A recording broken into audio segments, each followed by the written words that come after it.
I'm someone who loves innovation.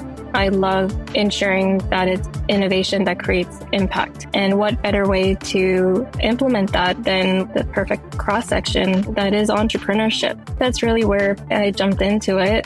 Definitely not knowing what the adventure ahead would be, but it's just such a gratifying journey. Every step of the way, knowing that we're making something that is truly impactful and not only helping the environment, but also helping improving the safety and health of lives. Hello, and welcome to Season 3 of The Founder Mindset, brought to you by ATB. I'm your host, Leah Sarich, and I'm delighted to be back for another season of talking to founders about what it's really like to build a company from that first big idea. If you've listened to previous episodes, you know I was a journalist for over 20 years. So I'm more curious about why anyone would ever want to become an entrepreneur. Not so much about the business model, product market fit, and so on. I want to understand why entrepreneurs keep going, why they think they're the ones to solve a massive problem, why they want to make a real impact in the world. And if you're here, I bet you want to know why too. Let's find out. Joining me today is Nivatha Balendra, founder and CEO of Dispersa, a clean tech startup converting food waste into sustainable chemical ingredients, replacing those used in everyday products like cleaners, detergents, and cosmetics. Niv, thank you so much for being here. Thank you for having me, Leah. It's really a pleasure being here. How wonderful. All right. Now, as we tend to do in these conversations, we go way back in time to go, how did you even get into entrepreneurship? Now, do I have this right? It may have something to do with a science fair project when you were just 17? That's it. It started way back. I mean, it's been quite a while. It's really quite an adventure that it's been, and what an amazing ride so far. It started back when I was 17, like you said, and at the time, I really would not have expected everything that would follow. It started off really as a science fair project. I was curious to learn more about the field of remediation in the context of an oil spill that happened close to where I grew up. So back in 2013, there was a train crash in a rural town called Lac-Mégantic, and it was a very disastrous accident that caused nearly over 5 million gallons of oil to spill into the rural town. And just hearing about this more and more on the news as a 17-year-old, I thought, well, what are oil spills and what does it really mean? And how are these cleaned up? And so as I learned more about it, I was just fascinated to dig deeper, and also was surprised to find that at the time we didn't have as many sustainable ways of cleaning up what is otherwise a polluted site. So for me, it just made more sense to clean a polluted site with something that was clean, right? And that's essentially what inspired the search of going into this field. And me being a CEGEP student at the time, so I'm from Montreal. CEGEP is pretty much the equivalent of a grade 12 at the time in high school. I had to submit a school science fair project, and that's really how this all started. Wow, that is unbelievable.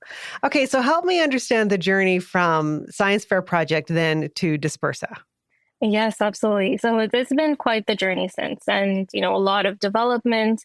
The science fair research really had to do with that preliminary findings of the oil spill context that I mentioned. So as a 17-year-old, I put together this science fair project. So, you have your scientific method, you're trying to develop what it is that you're trying to solve. And in that case, I wanted to contribute to the existing literature around remediation in a way that was contributing to more about the field of microbes and how they can break down certain types of pollutants like oils using a natural ingredient that they produce known as a biosurfactant. So it's obviously a really technical term, but think of it like a soapy ingredient. So just the notion of some microbes producing what's equivalent to soap for me was crazy. I mean, the fact that there's microbes that are producing something that we can't even see with our own eyes,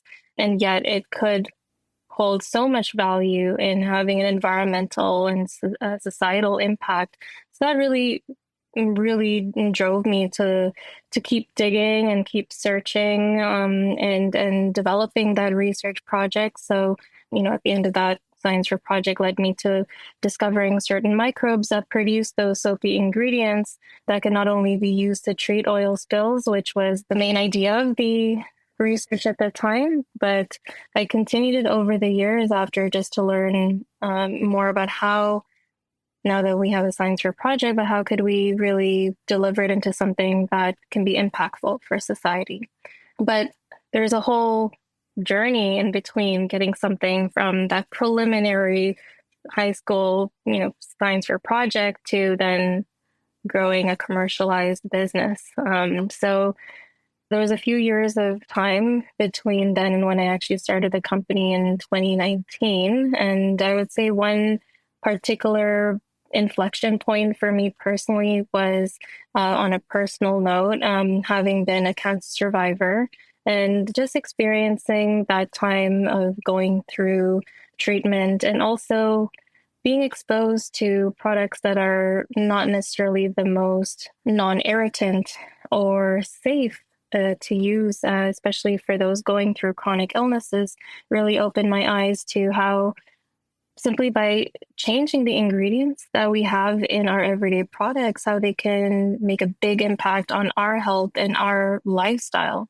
So that kind of all culminated together when I launched Dispersa and wanting to use this research for something that was for the greater good. Okay, I'm going to stop you there because I heard cancer survivor and I heard student and then I heard entrepreneur, and this is all happening at once? I was diagnosed with cancer in 2015. And at that time, I was in my second year of university. And during that time, obviously had to go through chemo, but also could not enter into any labs because that would be too risky. And during those times, you just realize as well, how short life is, right? And I really made a promise to myself to say, right, if I were to come out of this and have the second chance of life, what is it that I want to be doing? And for me, it was making an impact that would allow me to use, what I love, which is science and innovation, but to make it such that it's able to contribute to the greater good, to our community, to our society. And so I continued the research after getting the all clear, and so thankful to still be in the clear since. No kidding. Thank goodness. And I'm so glad to hear you're doing well. And I'm so glad Thank that you. you're making this incredible impact in the world with this product that you're building. This is unbelievable. But I really just need to take a moment to reflect there on that. Like, what is it about you as a person? Like, how did you know that you were the one to go, okay, I'm just going to do this and I'm going to figure it out, even though I've just survived cancer and I'm just a young person, but I'm doing it? How did you know you could do that, or even that you wanted to take that risk? It didn't come immediately in terms of being an entrepreneur specifically. I would say that personally, I'm someone who, if there is something to solve, I will continually pursue relentlessly to find the answer. And it was more of that initially, to be honest. And somewhere along the lines, when I started seeing how, at the time, I discovered this microbe and that it produced these ingredients, and I thought, huh, how can we think about this on a larger scale? And as I started asking myself those questions, and also through the science fair, I was really grateful to have a lot of opportunities at an earlier age to connect with industry experts and just meeting folks who have seen the commercial side in other aspects, and hearing that this could be something of potential interest really put one and one together for me, in the sense of, right, I'm someone who loves innovation, and I love ensuring that it's innovation that creates impact. And what better way to implement that than what I felt was the perfect cross section, that is entrepreneurship, right? And I think that's really where I jumped into it. definitely not knowing what the adventure ahead would be. But it's just such a gratifying journey every step of the way, knowing that we're making something that is truly impactful and not only helping the environment, but also helping improving the safety and health of lives. That's something that we're really passionate about. No kidding. And clearly people are paying attention. I mean, we'll dig into the company in just a second, but even something like being on the Forbes 30 under 30 list this year. I mean, congratulations. That's incredible. Thank you. Really appreciate it. And so you're making these lists. People are starting to pay attention to what you do. You've also raised money, a significant amount of money this year. Can you talk a little bit about that, or Yeah, how much absolutely. money did you It's raise? Yeah. cumulatively, since the inception of Dispersa, we raised over $14 million to date. That's incredible. And how big is your company right now? Like, how many employees do you have, for example? We're 17 people and going strong. We're in the middle of hiring more folks to join what I call our dream team. And we do have an official nickname for all of our Dispersa members, which are we are dispersions. So we're looking for more dispersions to join our journey. I Yeah, we'll love be that. about, thank you. Yeah, we'll be about 20 people by the end of this year. That's so incredible. I love that. Okay, so let's dig into a little bit, just so people understand who are listening, this of what exactly is a surfactant. You've got the proprietary technology called bioeterna, and then your product, PuraSurf. Can you tell us just a little bit about that? Yeah, so bioeterna is the name for our process, how we produce what we produce. Taking a step back at Dispersa, we convert food waste into biosurfactants, the ingredient that I mentioned earlier. So think of a soapy ingredient that is very critical to everyday products that we use, such as soaps, all-purpose cleaners, laundry detergents, and my favorite example, which is ice cream.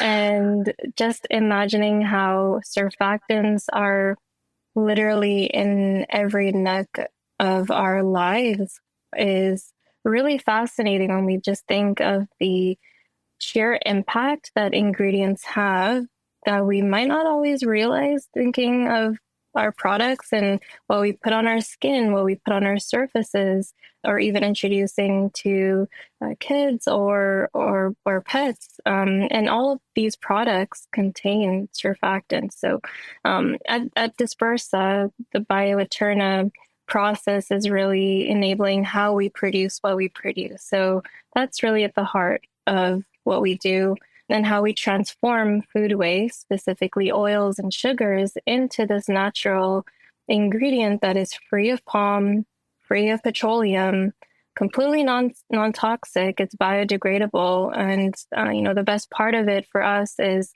creating something that doesn't compromise sustainability for affordability. Ultimately, we want to make sure that these ingredients are mainstream and accessible, and that's what we're doing. And so to answer your second question on what is PuraSurf, that is our product. So PuraSurf is the name for our flagship ingredient, and it's the world's first fully waste-derived biosurfactant that we're really thrilled to be introducing into cleaning products as our first sector. Wow. So, like, my mind is kind of blown here. Like, this is amazing.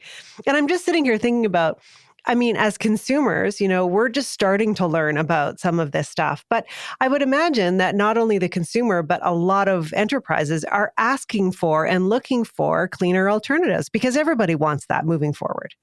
Exactly. There's a lot more attention and awareness to the health of a product and how that impacts our health and the environment. And it's a really great time to be having these discussions, and it's at the forefront of the minds of the customers. And it's not only consumer driven, right? We have brands who are building their sustainability agendas as well as their goals for developing healthier products for a healthier planet. And as we're navigating those discussions with customers, it's clear that everyone is working towards that mission of creating better products and better not only from a performance point of view, but ensuring that performance is not negating the importance of health for the environment and for ourselves. Wow.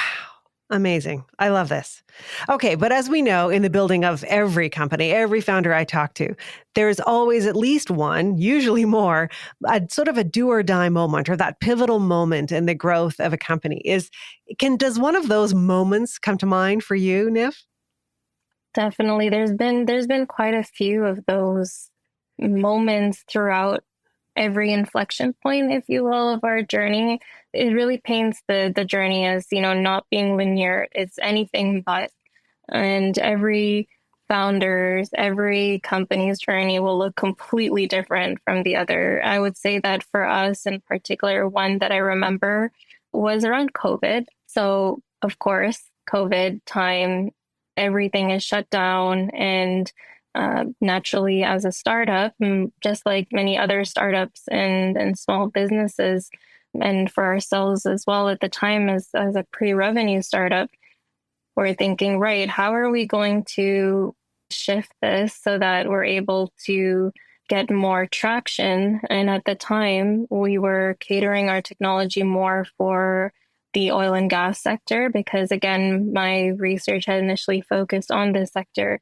And it was almost day and night when I was just thinking, right, we're in the middle of COVID. If we were to continue down this sector at this time, it might not be the ideal market segment for what we're trying to achieve for the time that it represents of the pandemic, right? And the impact that it had on the energy sector as well. And just looking at the news every day, again, just reflecting on that, I thought, wait, everyone's talking about soaps. We're talking about sanitation. We're talking about cleanliness.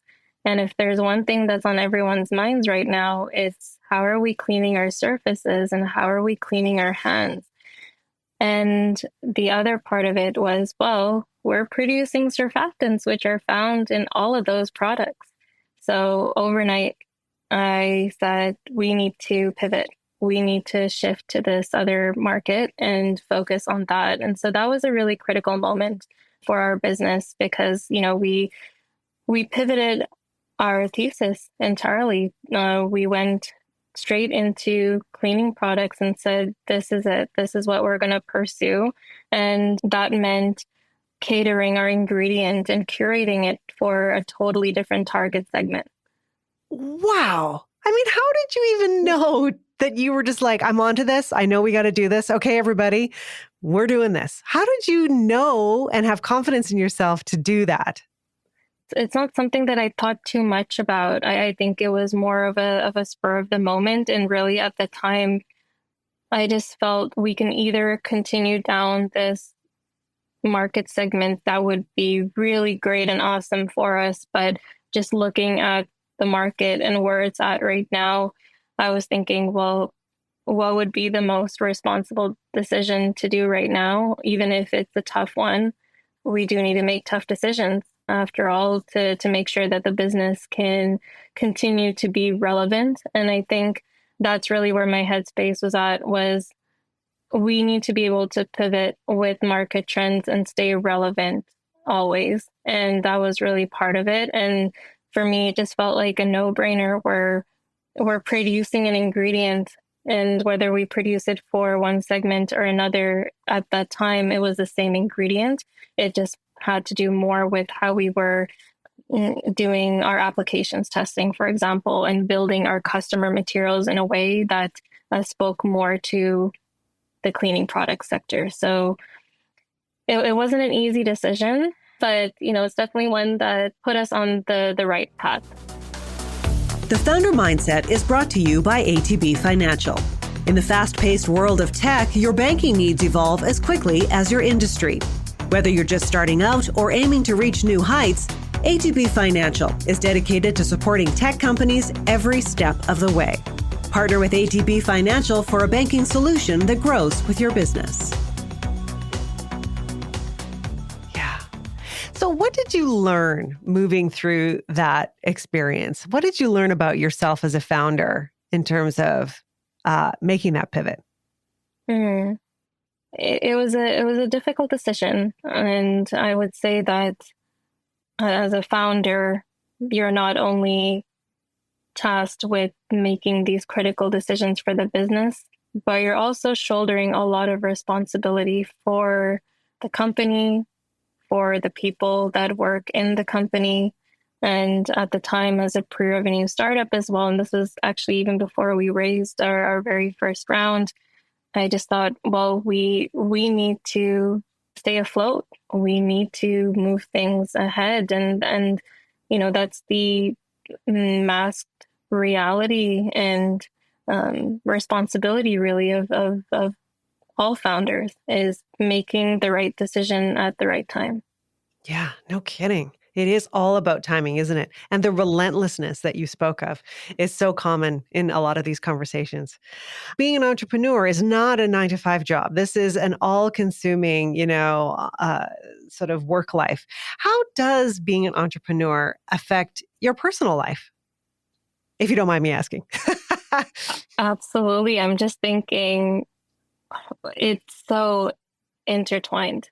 And I would say it's funny. I was just thinking the other day, there's not really a work-life balance per se. It's more making it work. You find pockets of time for making your own balance work. So it's less about finding a perfect balance all the time and more ensuring that, you have the right ratio um, as you're building up your business. And it's hard to define those boundaries between what's work or personal because at least for me, all of this started off from personal motivation. So um, I absolutely love what I do. So I wake up just feeling so excited and thrilled every day to be living my dream and working with amazing people who I absolutely adore.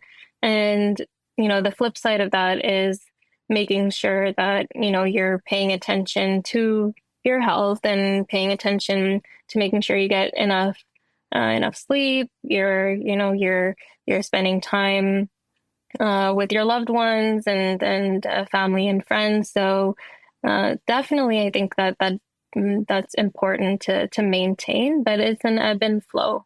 Yeah. I ask all the founders the same question too. Do you give any thought to how you should stay well?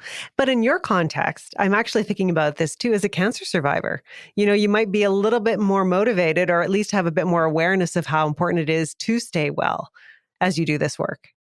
Absolutely, and thank you so much for bringing that to light. I think as a founder and as any entrepreneur, it's so important to maintain good health. And we're talking good physical health, but also good mental health, and just making sure that there's the ability to place boundaries around what that looks like.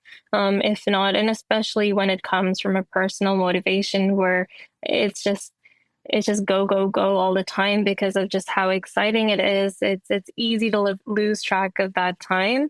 I would say the one thing that I've been pretty non-negotiable about since the start is really carving out time over the weekends. And I know that that's quite, not all founders may do that, and balance looks very different for everyone. But ensuring just what's been really important for me, weekends, and not only for me but for the team, are non-negotiable. I wanted to make sure that at Dispersa we were building a culture that was proactively supporting good health and not promoting burnout. And that really starts from within, and ensuring that the moment we come to the weekend, of course, there may be deadlines, projects that come up, and that's fine. It comes and it's part of the game. But making sure that we're actively prioritizing time with our loved ones. So, that's really my time to spend time with my family, with my friends, and making sure that not only myself, but the team, we're all charged up and ready to go come the week. Wow. That's great. I do know that you, as an organization, are growing really, really fast. Do I have this right? Lab scale to commercial production in just a couple of years? Exactly. going that quickly must make it really challenging to protect that culture that you have just talked about, where you know, are protective of that weekend time. We're, like you said, we're growing fast, but another really important factor for me, and I really appreciate that you touched on that, Leah, is how are we ensuring that we're maintaining our culture, our essence, regardless of where we go. And it's critical for me that no matter how we grow, that we maintain that. And of course, it's seen time after time, as a company grows into a larger evolution of their company size, that essence might not always be there. However, at Dispersa, what we're really actively and proactively trying to implement is ensuring that values are always aligned, you know, actively prioritizing discussions around not only objectives and KPIs and metrics, which are very important, but also talking about how are our people? Where are we in terms of alignment, and making sure that everyone's mission aligned? That's really critical. It's not really only me anymore. It's the rest of the team who are all doing a fantastic job at making sure that our values and mission are carried on, not only in themselves, but in the teams that they manage. And this is where I feel that no matter how fast we grow, I'm confident that we'll be able to maintain that, because, we trust our people to carry on the torch and to make sure that that essence is not forgotten, regardless of the scale that we're at. I love hearing how mindful you are about that, and how to your point, it's not just about the objectives and KPIs. Like, that's obviously, like you said, very, very important, but right alongside it is the mission, billion, values, and culture right there. They work together. I love that. And of course, like you mentioned, you love being an entrepreneur, but I love your face just lit up. That's so cute. Um, I love hearing about what you really love about being an entrepreneur. Let's talk about that too. There's so many things that I could say. I mean, do we have time? We do. Um, I would say first and foremost is having this opportunity that I'm so grateful for, to work with amazing humans side by side in making this come to life and bringing it to reality, is probably the most gratifying thing of being an entrepreneur. This all started with a Science for project, but it is such a difference between something being a project and then bringing it to the market. And none of this would have been possible without the team that we have right now. And I do emphasize that because, I'm really lucky to be working with such brilliant minds every day, and just to see them so fueled with passion and trying to figure out the challenges that come our way. And that's what brings me a lot of confidence as well in just what we're building and what we do, is because we're a team that loves challenges. And that's also why we love innovation. We love figuring things out and tinkering. The other part I would say is impact. That's just something of value that was instilled in me growing up, is, we each have our own passion. We each have our own skill. How we use it will make a big impact. And ultimately for me, and that's what my parents would always say, is, no matter what you do, just make sure you do it for the greater good. And, that for me was always instilled in me from a younger age. And so I think growing up and seeing just how I was really passionate about science, it was always, I was always driven and going towards how could I use this to contribute in one way or another. Yeah. And again, people continue to see that in you. I'm just looking at my notes here. Governor General's Innovation Award, you just won also. Congratulations. Thank you. Thank you. Um, it's incredible. But you have mentioned this a few times. I'd love to talk about your notion of impact. At Thin Air Labs here too, we are very invested in the notion of creating meaningful human impact. And we love to support founders that are working in this space. And so I would love to understand how you think about impact and the impact that you're creating in the world. What does it mean to you? Impact comes in so many forms. And I believe that for me personally, impact is really in the shape of number one, how are we contributing to a better future generation? When we leave this planet one day and want to make sure that the future generation is off better than the one that we're in. And that's really our responsibility in making sure that we're doing our part in leaving the place a bit better than, how we came into it. And I just think that that's our responsibility. And I think the second for me is really about how we're looking at protecting not only our natural resources, but contributing to improving the environmental quality and impact that for me is really, really important. How are we thinking about impact from an environmental lens and mm, creating that? And I think the next point is also more related to health. And if we can contribute in some way to a healthier lifestyle, a healthier living, I think it builds off of the sustainable communities, but, sustainable can mean many things. It's not only the environmental sense, but it's also sustainable from, how are we building a sustainable communities and sustainable living? Yeah. Yeah. And the other thing that comes to mind is the impact. I mean, you've spoken it more broadly, but even the impact on the individual, that you're individually, you've got this cumulative effect, of course, but individually, you're allowing people to live a healthier way. And that can have a direct impact on their health, for example. And again, I'm going back to the cancer conversation. You can't help but understand that, when we're using products that are sustainable and better for us, that can contribute to lesser diseases, fewer complications, all kinds of things. What does that mean to you, having that kind of impact on an individual's health? It's definitely the mission and our goal. We are working so hard because we want that impact to be seen. And even if we can have a fraction of input and ability to say, right, we're helping to move that dial forward, that's really a job done for us. I think that that's really what it culminates to. We want to be able to, even on the individual level, if it means, reducing the amount of exposure to toxic byproducts.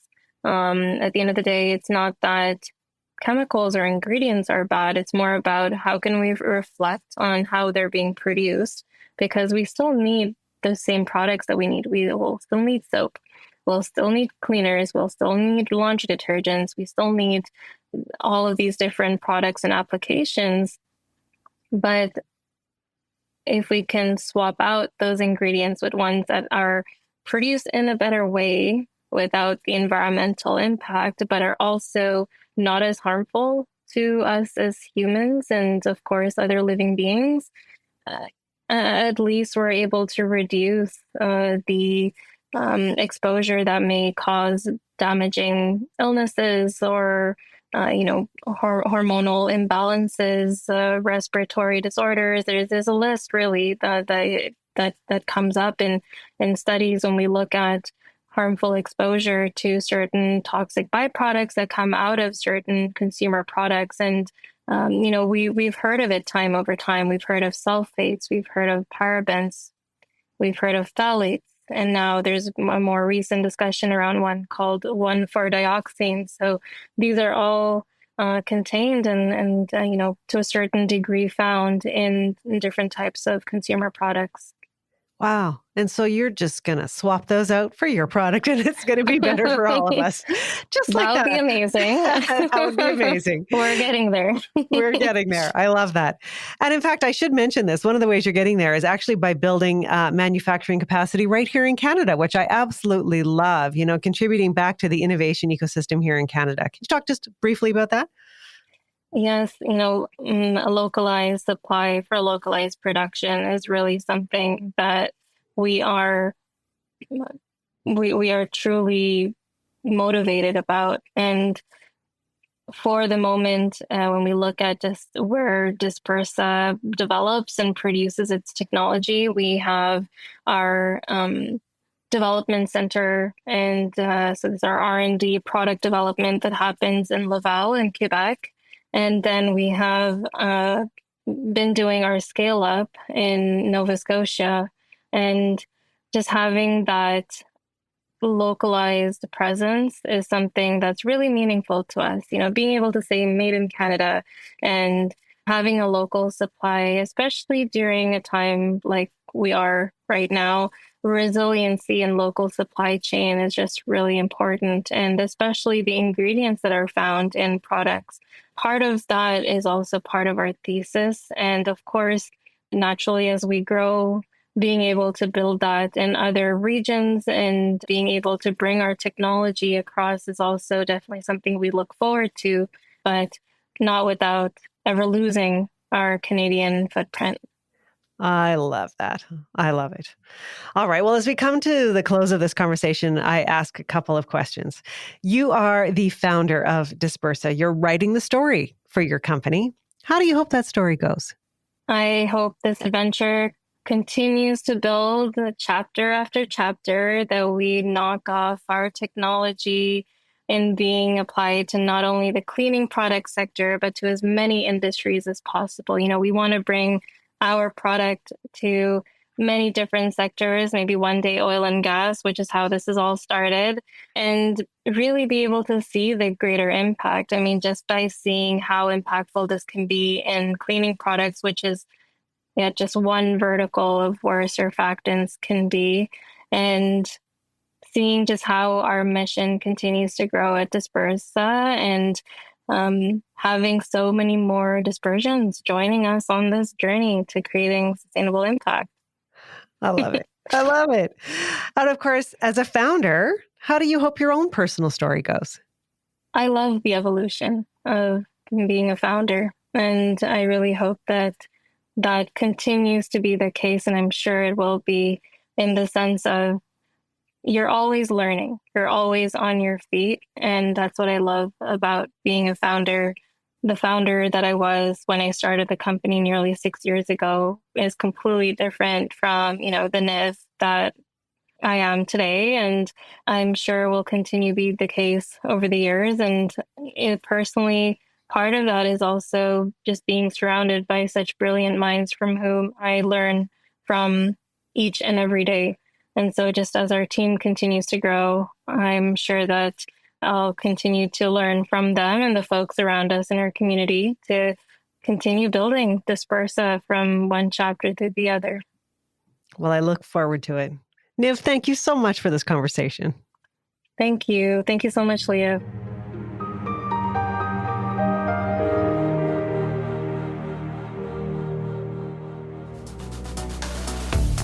If you're building a tech company in Canada, you've probably heard of Artemis. They're the recruiters founders trust to find the leaders and key teammates who'll shape the future of their business. I know them personally. They're thoughtful, genuinely caring, and deeply connected in tech. The Artemis Canada team treats every search like the future depends on it, because it does. Life sciences, aerospace, agribusiness, tech. The Opportunity Calgary Investment Fund is fueling Calgary's future through smart investment in innovative sectors and world-class talent. It's how we grow a resilient, diversified economy. Explore more at opportunitycalgary.com.